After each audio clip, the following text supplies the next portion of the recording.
Həvəsləndirmə mükafatları müsabiqəsinin daha bir qrup qalibinə kiçik bizneslərini genişləndirmək üçün əlavə avadanlıqlar verilib. Əmək və Əhalinin Sosial Müdafiəsi Nazirliyinin Dünya Bankının maliyyə dəstəyi ilə həyata keçirdiyi məşğulluğa dəstək layihəsi çərçivəsində həvəsləndirmə mükafatları müsabiqəsinin qaliblərinə dəstək davam edir. Bu dəfə Bərdədə bir qrup benefisiara özünə məşğulluq proqramı üzrə yaratdıqları kiçik biznesləri genişləndirmək üçün əlavə avadanlıqlar təqdim olunub. Layihə çərçivəsində ölkə üzrə 100 qalib seçilmişdir.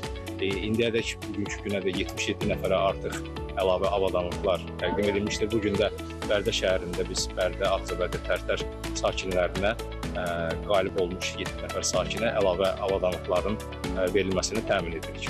İndiyədək müxtəlif iqtisadi zonalarda ümumilikdə 80-ədək şəxs bu dəstəkdən yararlanıb. Təqdim olunan aktivlər dərzilik, un məhsulları istehsalı, bərbərlik və avtomobil şinlərinin təmiri kimi fəaliyyət sahələrini əhatə edir. Layihənin ilkin mərhələsində 100, növbəti mərhələdə isə daha 190 benefisiarın əlavə aktivlərlə təmin edilməsi planlaşdırılır.